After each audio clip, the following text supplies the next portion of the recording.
Jadi celana itu ada namanya larangan untuk isbal.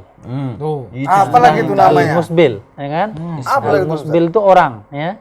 Isbal itu adalah pekerjaan. Apa itu? Isbal itu adalah menjulurkan izar. Izar itu sarung, celana, celana itu. Kan? Di mana? Di bawah mata kaki. Jadi kita pembahasan ini hanyalah sedikit saja di batas di bawah mata kaki.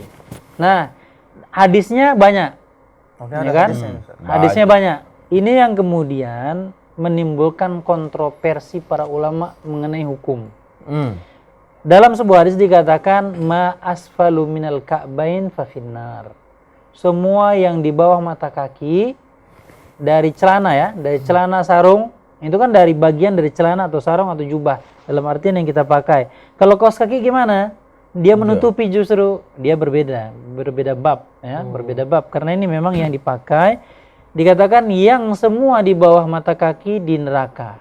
Dalam artian yang dipakai dari celana, sarung, jubah, maka yang di bawah dari, jadi batasannya mata kaki kita ini yang di bawahnya, itu batasan. Itu kata Nabi itu dengan menggunakan redaksi semua yang di bawah maka dia tempatnya di neraka. Betul kata Bang Biring, itu satu. Iya. Nah, kemudian mana efek yang kemudian menimbulkan khilaf di kalangan para ulama? Maka hukumnya ada dua.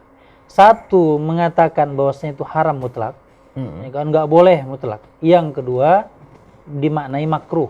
Kita makruh, ya kan? Yang dikatakan makruh. Kenapa penyebabnya? Karena dalam sebuah hadis dikatakan bahwasanya yang di bawah mata kaki itu al-isbal khuyala, minal khuyala. Khuyala itu apa? Sombong. Nah, sombong itu kemudian kita definisikan. Kok sombong ya kira-kira?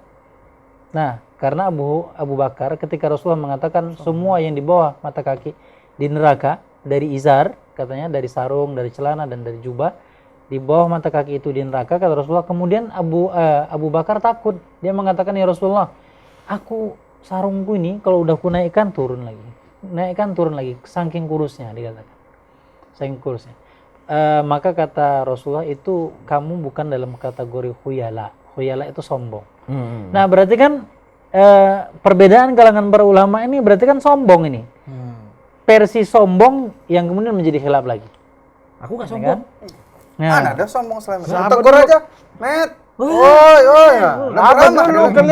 Iya, tapi kalau yang ada utangnya situ langsung jangan nampak. Oh, itu iya. Met kena. Pura-pura nggak dengar dia. Nah, yang sombong itu pertama kata Rasulullah ketika ditanya, apa definisi sombong ya Rasulullah? Kemudian Rasulullah mengatakan batrul haqqi wa ghamtun nas. Sombong itu adalah dua, kata Rasulullah. Pertama adalah batul haq, menolak kebenaran. Dibilang Mbak Slamet, ini nggak boleh. Nggak ada, nggak mau aku. Itu kan dia menolak kebenaran. Apa yang udah disampaikan dari Allah dan Rasulnya ditolak dia. Nggak mau aku mau ikut sendiri, versi aku sendiri.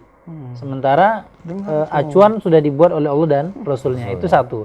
Kedua, wa ghamtun nas, menghinakan manusia. Jelek kali lah ini. Nah, menghinakan manusia, merendahkan manusia itu dalam kategori sombong. Itu kata Rasulullah. Nah, kata sebagian para ulama bisa juga dalam kategori dia membanggakan diri. Biasanya, ya kan? Biasanya para orang-orang besar atau raja-raja dan sebagainya itu bajunya sampai diseret lewat mata kaki. Dia merasa apa? Ini adalah baju kebesaran. Dia merasa bangga. Itu kata para ulama sebagiannya merasa bangga dengan bajunya. Baju kebesarannya. Termasuk itu kalau orang yang mau pakai ini merasa ganteng sendiri. Iya. Padahal versi masing-masing. Padahal aslinya nggak ganteng. Air laut asin sendiri. Nah, itu dia. Jadi secara hukum jadi ada dua. Dia mengatakan haram, ada yang mengatakan dia makruh. Mubah nggak ada? Nggak ada. Tapi dia makruh, dia yang dibenci ataupun dia diharamkan. Kata Rasulullah juga dalam sebuah hadis dikatakan, pada hari kiamat nanti Allah itu la yukallimuhu wa la yuzakkihim wa lahum adzabun alim. Ada 3 golongan orang yang di neraka, yang pada hari kiamat itu. Pertama, tidak diajak bicara oleh Allah. Dan Allah nggak mau ngajak bicara dia sama dia. Sama kalau kita punya anak, ya kan? Anak itu ketika orang tua marah sama dia, dia manggil bunda, atau ayah, ayahnya dan mamanya nggak mau lihat dia. Hmm. Kenapa? Karena marah emosi. Sama juga Allah ini pada hari kiamat nanti ada 3 golongan orang yang diajak bicara nggak mau. Allah nggak mau ngajak bicara. Wala yuzakkihim, dan nggak mau disucikan dari dosa-dosanya. Walahum adzabun alim, dia kemudian mendapatkan azab yang pedih. Siapa? Yang salah satunya dikatakan adalah al-musbil, orang yang memanjangkan pakaiannya. Jadi yang selamat apa? Yang selamat adalah Pak Selamat. Kalau dia dipotong. Kalau digulung San, gulung aja. Digulung boleh kah? Boleh. Boleh ya. Digulung boleh kah? Boleh. Digulung boleh. Tapi kan repot. Nah, repot. Nanti kalau orang bilang, kebanjiran, goyah imanmu, kau panjangkan lagi. Sayang dipotong. Bagus dipotong aja. Potong aja Kan sudah, dijahit sini saya